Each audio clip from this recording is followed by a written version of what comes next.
All right, hey everyone, Jeff here at stopatpirates.blogspot.com. Saturday, 4/18/2020. It's interesting now how they can just order you, isn't it? I mean, the gloves just came completely off, and people are still reeling, their heads are spinning, going, wait, what? That's not constitutional.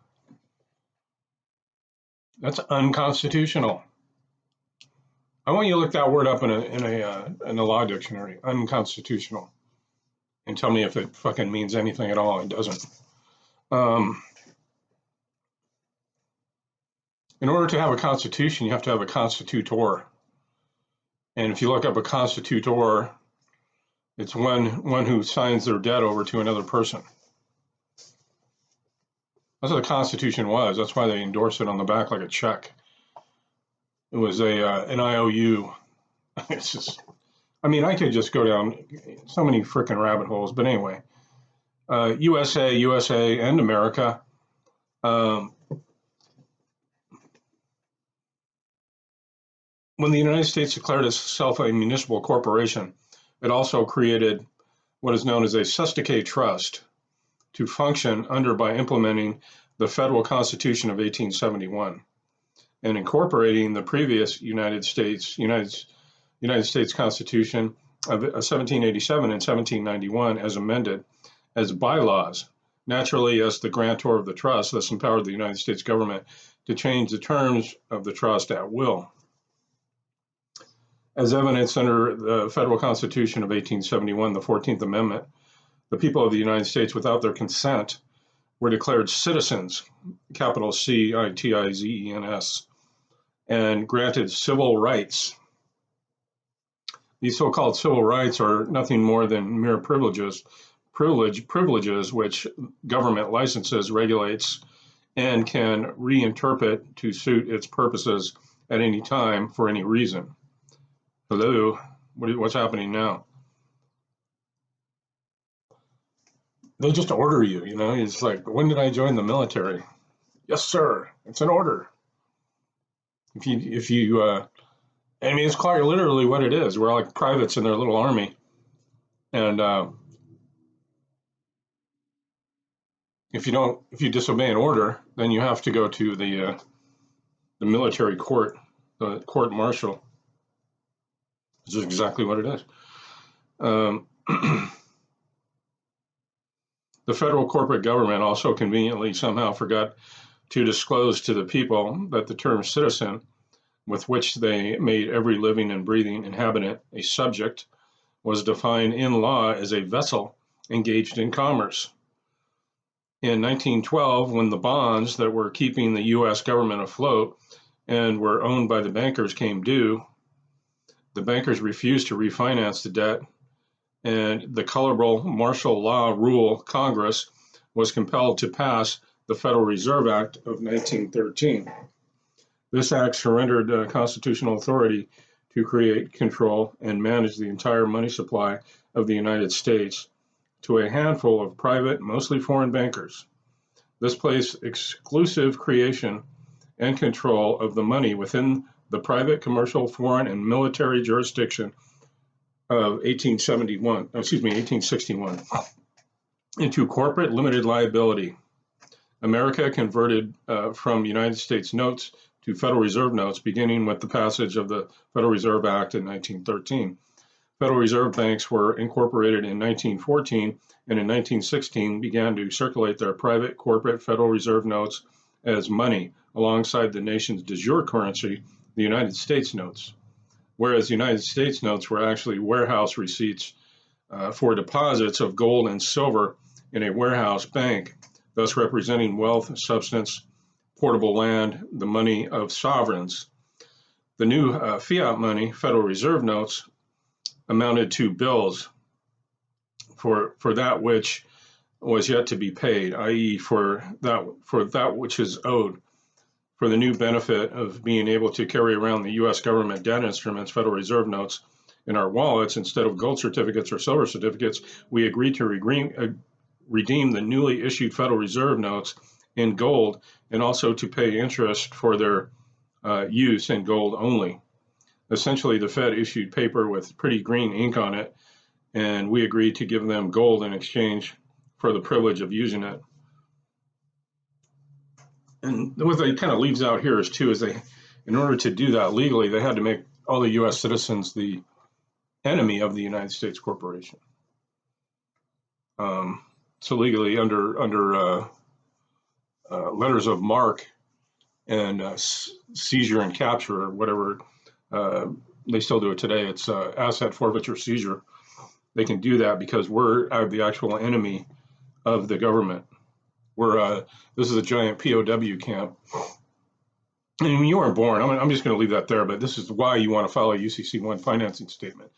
Because just through normalcy bias, and this is how we've always done it, and nobody questions it, when you're born, you go to the hospital, which is a Masonic organization, the Knights Hospitallers. But you come out, it's all maritime admiralty. And so you're born and you're created in your mother's water. Your mother's water breaks. You come down to the birth canal, and you're delivered. Like it's a delivery. So you're a maritime admiralty product being delivered at the dock door, and they immediately issue you a. They set up this trust for you, and they put $1 million in it, or $1 to $3 million in it of credit, which that's your estate.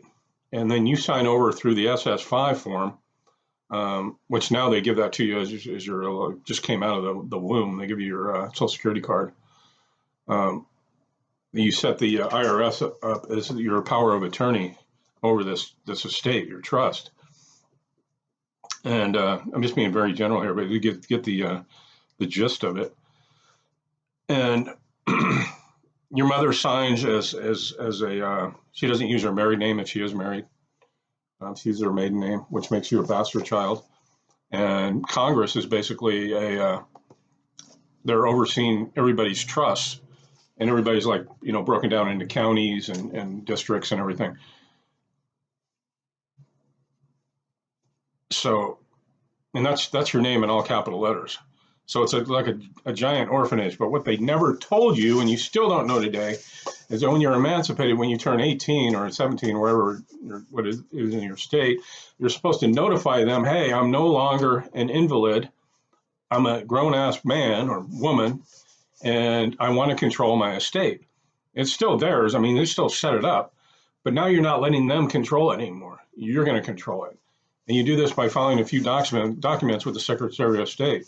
Namely, the biggest one is the UCC1 Financing Statement. You have to do it every 3 years. Notice the government wants you to register to vote every 4 years. And that's basically it. I do my UCC1s every 3 years, but technically every 4 years. Because if you don't register with them in any way during a 4-year period, you're no longer on their books anyway. But you still can't really operate in commerce with your legal fiction, your straw man, which you need to have to operate in commerce. It's a deep subject, and it's hard to do it on a 10-minute video. And I know people have short attention spans, but you cannot go to prison for doing this. It's not illegal to do this. It's perfectly legal. Millions of people have done it, and nobody has ever gone to jail or prison or been visited by the FBI or done anything like that. They just scare you to make you think that you are. Why do you think they can't put Hillary Clinton in jail and all these people? Because they're not U.S. citizens. They're not slaves like us. They've already done their paperwork. Hello.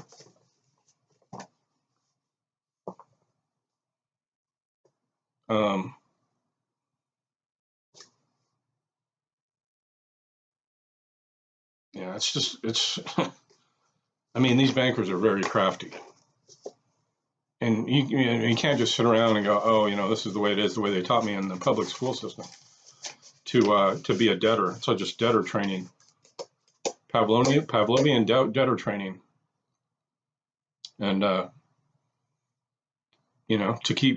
make you, say the Pledge of Allegiance every day, which is bullshit. Why would you have to do that? You pledge allegiance to a flag of the United States of America, which is a foreign corporation. It's like, when you understand it, it's like you wouldn't pledge allegiance to the McDonald's flag, would you? There are no nation states nowadays. There are no countries. There are no peoples. It's just the United States is a giant tax farm, and we're all chattel debt slaves, with a dollar sign on our back, and you're worth more dead than alive. And if you think these people care about you and they're worried that you might get sick and all this shit, that's the joke of it. It's not. They couldn't care less how many millions they lose. I just got to open the borders. People flood in from everywhere. They're already doing that. They're bringing in people from Afghanistan, Iraq. Why all this is going on? Resettling the country. But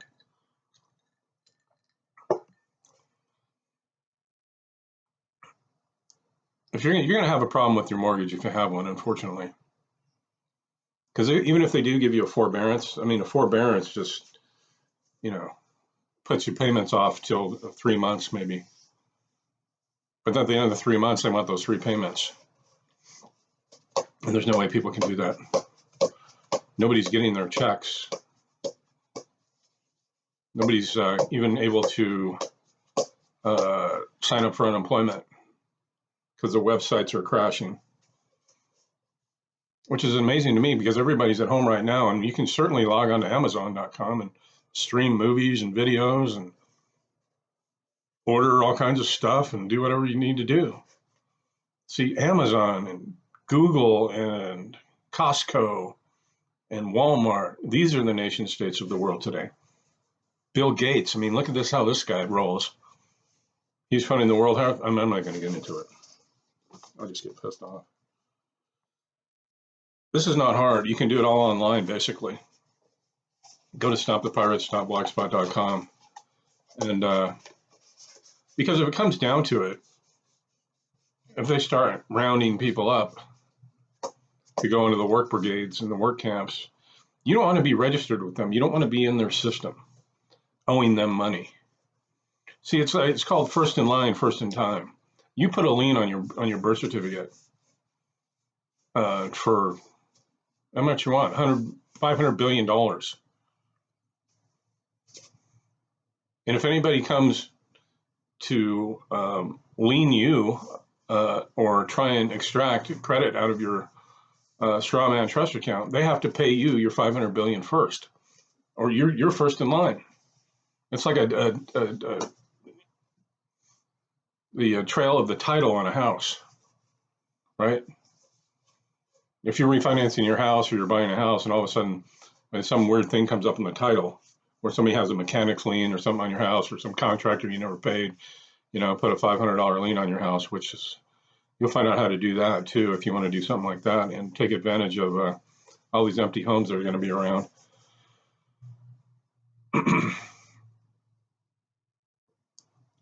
So anybody that has a lien, the person has to get paid, and you just go, oh, well, that's coming out of my cash back or whatever, but go ahead and pay it off. Anyway, I'll leave it there. It's getting long. Go to stopthepirates.blogspot.com. It's very important, especially now that you look into this information. Stopthepirates.blogspot.com. Please like, share, and subscribe. I never say that, but I would appreciate it. Thank you.